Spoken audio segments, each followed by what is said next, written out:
¿Qué tal? Bienvenidos a nuestro programa una semana más.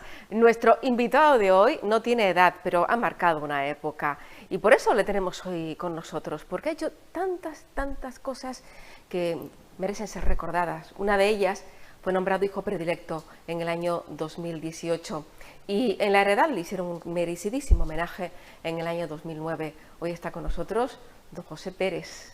¿Qué tal? Hola, buenos días, muy bien. Bienvenido a nuestro programa. Vale, yo se lo agradezco, sí. Y nosotros le agradecemos que haya tenido la deferencia de venir aquí a acompañarnos, a abrir ese cuaderno de vida que tiene muchas páginas, pero no por años, sino por cosas hechas, por cosas conseguidas. Cuando usted era en la infancia, en otra época en la que Ingenio no era como es hoy, ¿soñó algún día con hacer tantas cosas? Bueno, la verdad es que, para empezar, era un hermano gemelo y yo, ¿no? Luis, sí. Fuimos a la escuela teniendo los 6 años, pero con aquel maestro no estábamos de acuerdo y dejamos de ir a la escuela. ¿Y por qué? ¿Y los niños podían decidir en esa época si estaban de acuerdo o no con el maestro? Porque hablamos con mi padre y le dijimos, mire, este hombre castiga mucho, nosotros somos muy tranquilitos, éramos muy tranquilitos, siempre lo fuimos. ¿Esa es su familia? Sí, sí. ¿Cuál es usted?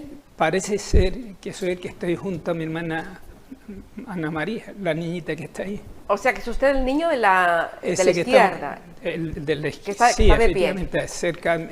Junto a mi madre. Junto a su madre. Y mi hermano Luis es el que debe estar más cerca de mi padre, y el siguiente es Francisco. Y como te dije, Anita.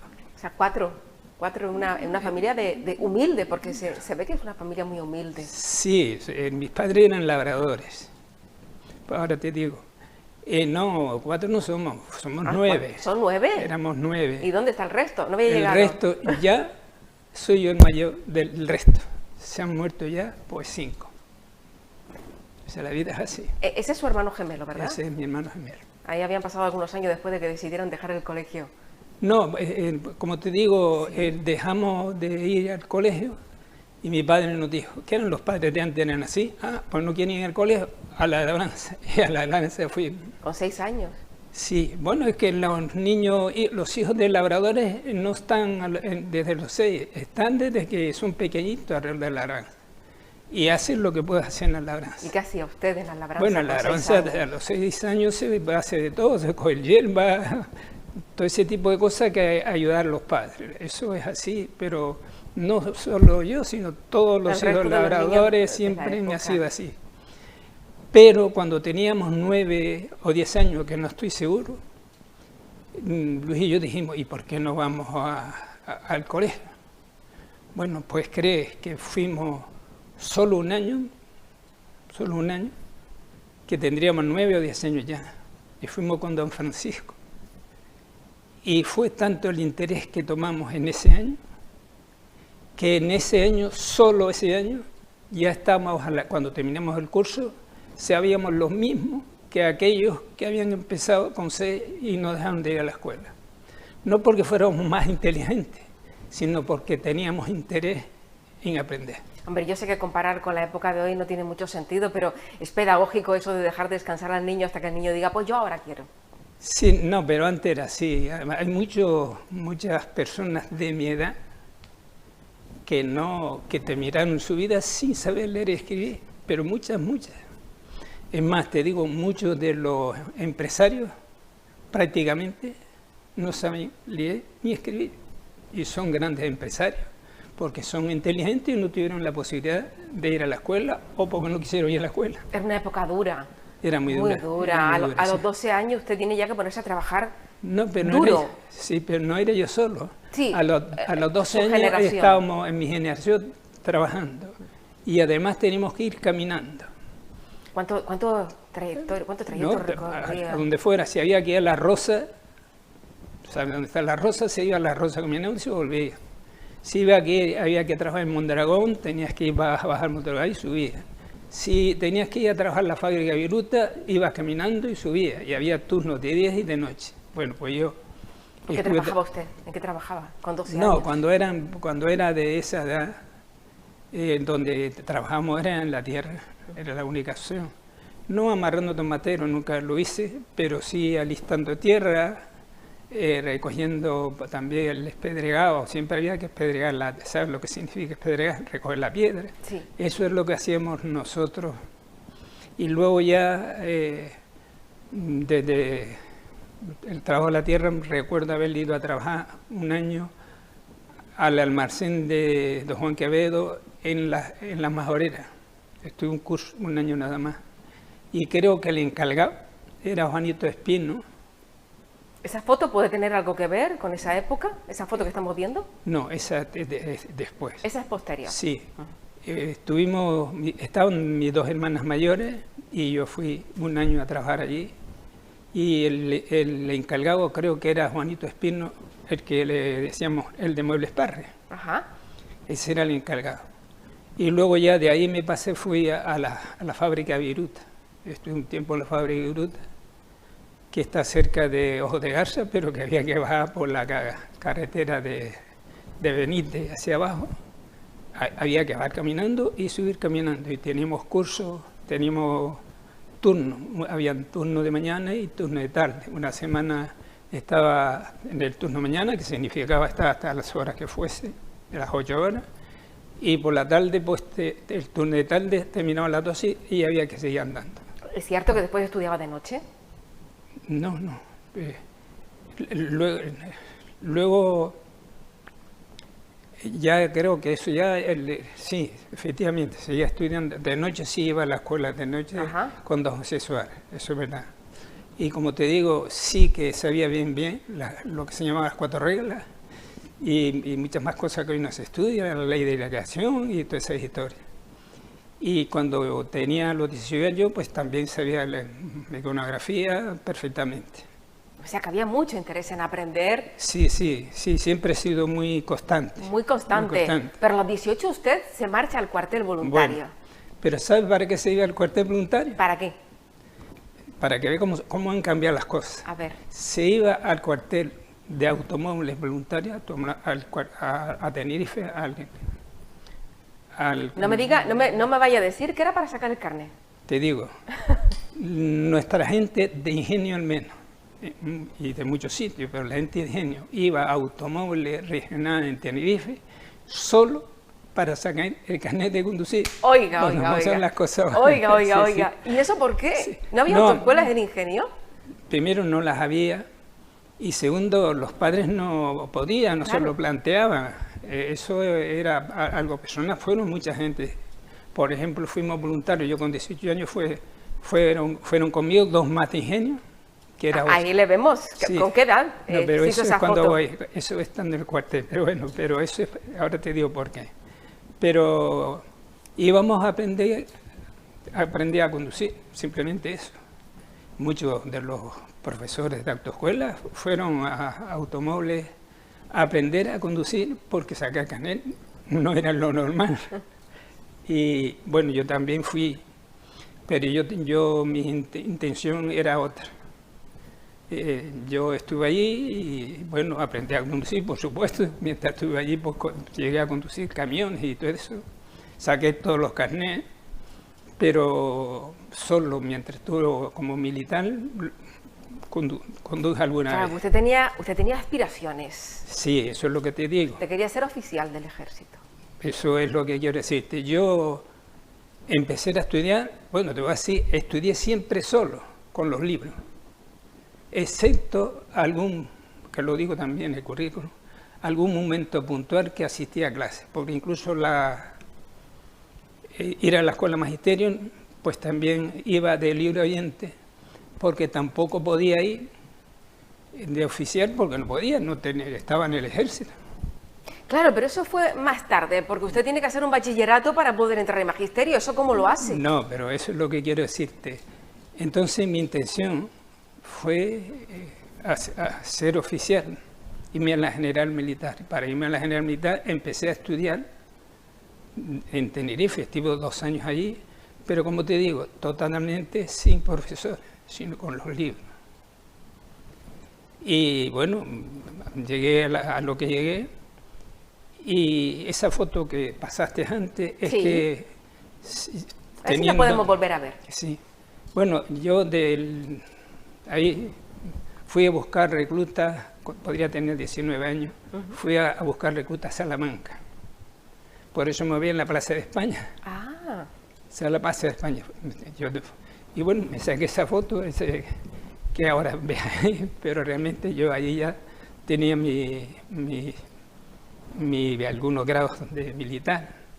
Y por eso fui a buscar soldados. Pero podría tenerle... Tenía 19, pero sí, por ejemplo, de la gente de mi promoción, yo fui el número 3 de Canarias y de África Occidental Española. Incluso cuando yo me quería venir para dejarlo, el capitán Moratino insistía y los compañeros de él insistían que me quedase, porque pronto iba a convocarse los cursos que me facilitaba ir a la General Militar. Pero en ese momento se cerró durante un tiempo y entonces yo ya seguí estudiando, bachiller, como digo, totalmente sin profesores, sino con los libros. Y ahí su hermano Luis le convence. Sí, yo seguía aspirando a irme a la General Militar. Pero le cambia el rumbo totalmente. Pero estaba tardando demasiado tiempo. De hecho, te voy a decir, el compañero mío, que él y yo teníamos intención de ir a la General Militar, llegó a ser teniente coronel. Vaya, porque se quedó. Porque se quedó. Se quedó. Y Luis me convenció para dejarlo. Pero yo seguí estudiando, como te digo, totalmente libre, con alguna clase puntual. Y hice magisterio de libre oyente, tampoco podía ir diariamente, sino con alguna clase puntual también. Eso tiene que ser muy complicado, hacer una carrera universitaria de libre oyente, yendo cuando puede. Sí, bueno. Tiene que ser muy complicado. Yo como estudiaba, yo, por ejemplo, por citarte una anécdota, una vez, estando en Tenerife, había como una habitación donde estudiaba yo, ¿no? Otra. Me toca por detrás el teniente Miranda y me dice: Estupiñán, que son las 3 de la mañana. Ay. Bueno, si tú eres como tu tío Alonso, yo creo que a lo mejor, no lo sé tampoco, la idea de ser militar me viene porque mi tío Alonso se fue a la General Militar también. ¿Hizo carrera militar su tío? Él estuvo en la guerra, lo hicieron sargento y luego se fue a la General Militar. Pero había sido herido de guerra y a los heridos de guerra le permitieron pasarse a destinos civiles, entonces él se pasó a destinos civiles. Dice, bueno, es mucho más cómodo estar en destinos civiles y dejó la carrera de oficial a medio y se vino a destinos civiles, Vamos a dar un salto en el tiempo, porque usted finalmente deja el ejército, usted termina la carrera, pero llega a Ingenio y resulta que no hay donde dar clases. Y entonces, ¿cuánta gente sabe que don José Pérez Estupiñán fue maestro de autoescuela? Fui a una autoescuela en Las Palmas, no dando clases, sino que fui a la oficina como oficinista. Pero estando allí me ofreció la posibilidad de dar clases en vecindario, porque fui a dar clases en vecindario. Para eso tuve que ir a Madrid y me examiné de profesor de autoescuela, ¿vale? Estuve dando clases un tiempo y luego ya en el 71 alternaba las dos cosas. Bueno, en esa época trabajaba un montón. Salía a las 12 de vecindario, tenía que almorzar aquí en Ingenio y a la 1 tenía que estar dando clases en la escuela normal, en la escuela pública. En la escuela pública. Llegó a ser usted... Y terminaba a las 6 aquí y volvía otra vez al vecindario a las 6:15. Llegaba y terminaba a las 9:30 de la noche. Decía que había sido usted también director del centro público del Millares Carló. ¿Cómo recuerda esa época de maestro? ¿Qué recuerda de sus alumnos? Yo realmente como maestro lo recuerdo todo positivo porque son los estilos. Vamos a ver, tanto como militar, como maestro, tú tienes tu forma de ser. Y bueno, no soy a mí los chicos me suelen apreciar por algo debe ser. Por No, supuesto. No voy a decir nada más porque entonces soy un megalómano y no quiero ser tampoco. ¿Los llevaba de excursión? ¿Salía con ellos? Yo tenía salía mucho de excursión. Habíamos 3 que salíamos mucho de excursión, que era Elena, una chica que daba inglés, Miguel Vega y yo. Creo que tenemos imágenes. Pero es verdad que lo sacábamos mucho de excursión. Antes, primero se sacaba mucho de excursión, pero nosotros sí lo hacíamos. Es más, yo estando en el instituto, llevé a los alumnos a Lleida, sabes que ahí están, para que fuese a patinar y tal. Ajá. Y también hicimos el Pirineo aragonés. ¿Eso dónde es, esa imagen que estamos viendo? Ese es en el Pirineo aragonés. Eran viajes de aventura. Y yo lo que sí tengo es que lo que haga el alumno lo hago yo. Hábleme de su etapa como concejal de Cultura, porque se consiguieron muchas cosas, desde tener una biblioteca hasta el archivo histórico, e incluso se reunió usted con César Manrique. Sí. Vamos a ver. Tú no te imaginas, primero yo no dejé de dar clases, solo que como había clases de mañana y de tarde, yo elegí de tarde y me fui al Barrio Costa, porque podía, Barrio Costa es la Majorera. Ajá. No sé por qué le llaman Barrio Costa, pero bueno, es mejor decir la Majorera. Entonces yo decidí dar clases por la tarde para estar durante la mañana. Pero cuando fui concejal de Ciencia y Cultura, trabajé mucho. No había nada que llegase a la isla que no viniese a Ingenio, a pesar de las dificultades que tenía para hacer los actos culturales. Claro, no había infraestructuras ninguna. No había infraestructura. Los actores, las actrices, las compañías no se le quejaban. Y sí, que bajaba, yo siempre le decía, mejor es hacer la actividad cultural que dejar de hacerla por falta de infraestructura. Y se hacía la actividad, pero se hizo muchas actividades. Y también estaba intentando montar una gran infraestructura cultural.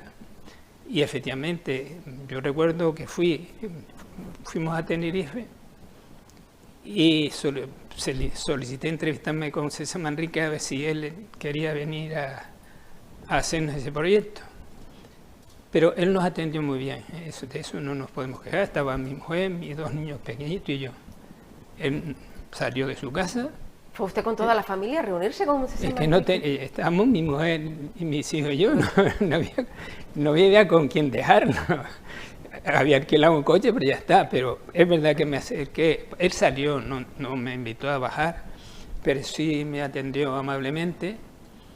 Pero en aquel momento no disponía del tiempo necesario como para dedicarnos, para construirnos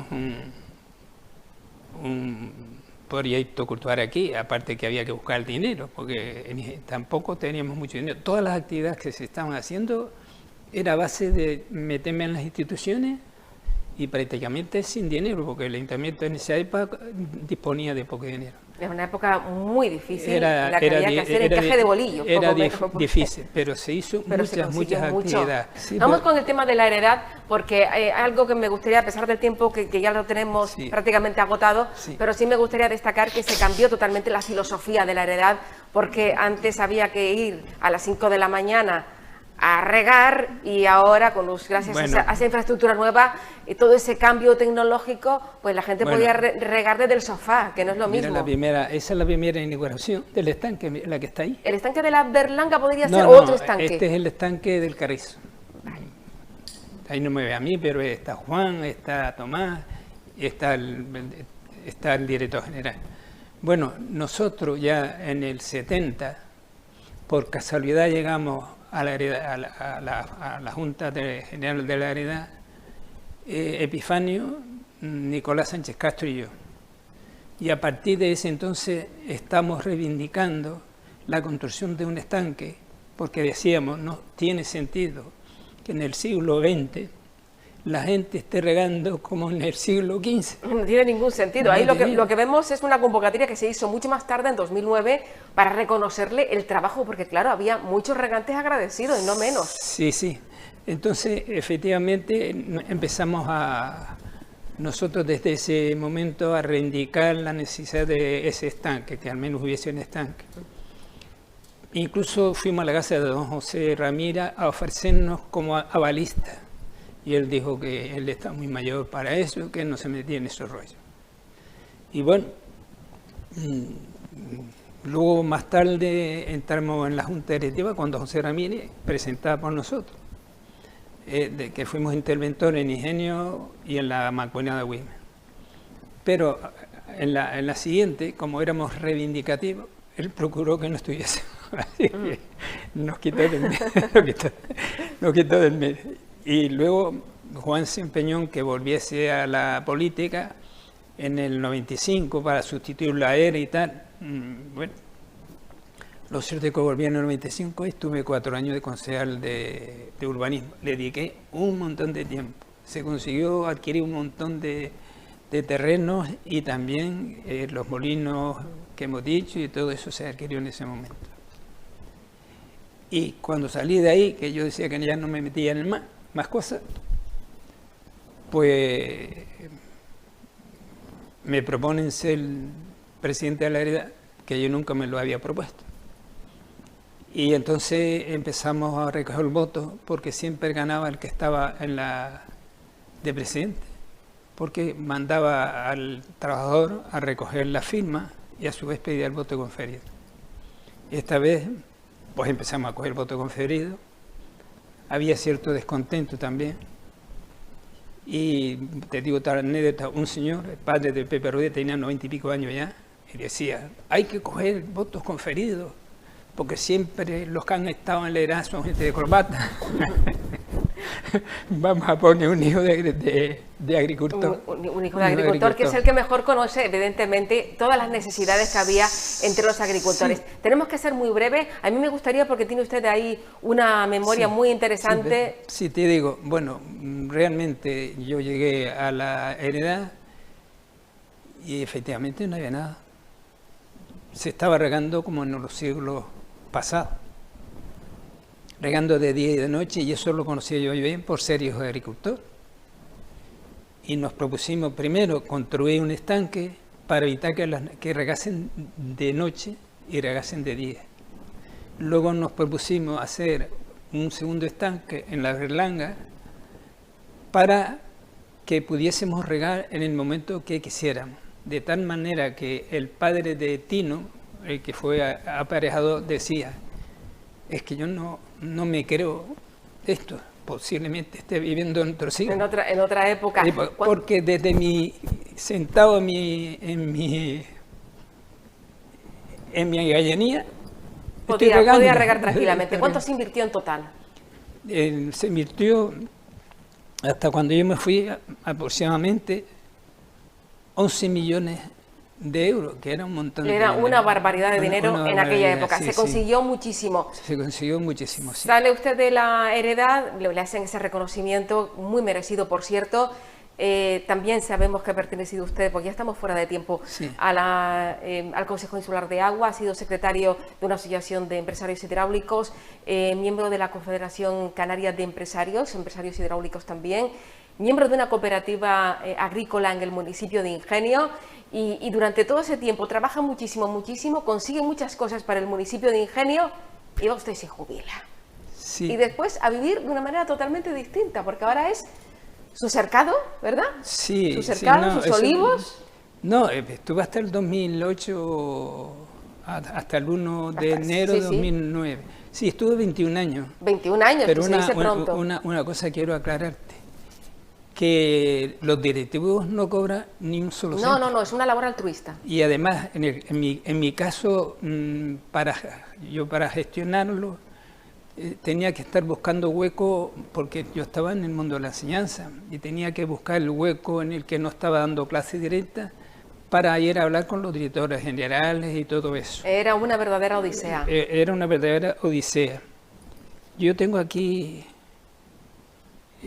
por si quieres leer un poco, no es más que un poco nada más aquí. Si usted con gafas lo tiene complicado, imagínese yo sin ellas. Bueno, dice consideración. Le pido brevedad, porque sí, estamos fuera de tiempo. Ya termino, sí, dice consideración. Durante 21 años que he ejercido esta presidencia, y que acaba este año, he tenido momentos, por eso no puedo. Porque él es complicado, déjamelo, a ver si yo consigo. Uf, vamos a ver. ¿Dónde está eso ahí? Él escribe en las consideraciones finales, durante 21 años que he ejercido esta presidencia y que acaba este año, he tenido momentos de gran satisfacción, pero también de gran ansiedad, de gran preocupación y de sinsabores. Y bueno, habla, concreta cuáles han sido esos momentos importantes y luego viene una lista de agradecimientos. Casi nada, 21 años dan para mucho. Don José Pérez, no se me emocione usted. Me gustaría que se dirigiera a los televidentes, que seguro que hay más de un alumno suyo por ahí, que está también su familia, gente que ha estado en la heredad, agricultores muy agradecidos por haberles concedido la oportunidad de regar, como decía usted, desde la Gallanía, completamente tranquilos, sin preocuparse de nada más y a cualquier hora. ¿Qué les diría usted a toda esa gente que ha trabajado por ellos sin esperar nada a cambio? No, yo siempre lo digo, yo siempre digo que yo he sido muy constante en lo que te dije antes. Yo estudié la carrera solo, con los libros y alguna clase puntual. Fui a la escuela magisterio e iba de libro oyente y no siempre, porque cuando estaba de semana no podía salir ni de corte. Sí, imposible. Y que he trabajado un montón, yo no pido nada a cambio. Lo que sí digo es, ¿alguien se acuerda de aquel concejal que trabajó un montón? Ya nadie. ¿Alguien se acordará de aquel concejal que estuvo en urbanismo, que le dedicó un montón de tiempo?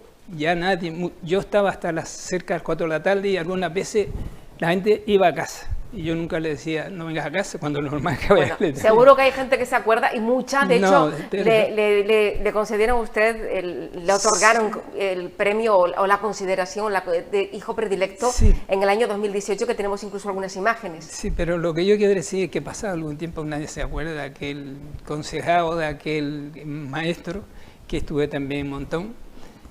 Eso sí, ni siquiera que fui militar. Eso sí, siempre traté a las personas como personas. Con muchísimo respeto. Sí. Ahí le vemos recibiendo de mano del alcalde que era en aquel momento, don Juan Díaz Sánchez, recibiendo ese premio a una vida de trabajo, a una vida dedicada a los demás. Bueno, pues... Hijo predilecto de la Villa de Ingenio, casi nada. Pues, don José Pérez, muchas gracias por haber estado con nosotros. Gracias por invitarme, aunque me preocupaba. Me preocupaba estar aquí porque es que a mí no me gusta mucho la... Pero bueno, ha salido todo muy bien. No, no digo que no. Y nos ha contado muchas cosas. Y todavía tenemos para hacer 2 programas más, o 3 programas más, o 4. Es verdad. Porque tiene usted muchas cosas que contar. No, pero es verdad, pero es verdad que he trabajado mucho. Gracias. Y no me gusta hacer... normalmente no me gusta echarme flores. No. Otra cosa es que...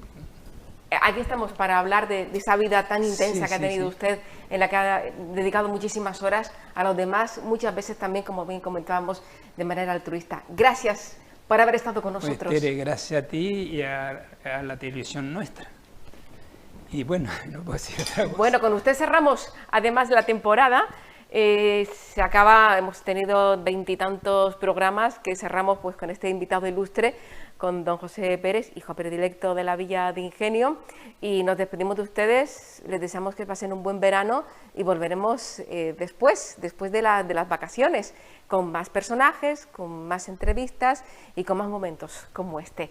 Gracias, un saludo, hasta la próxima, después del verano.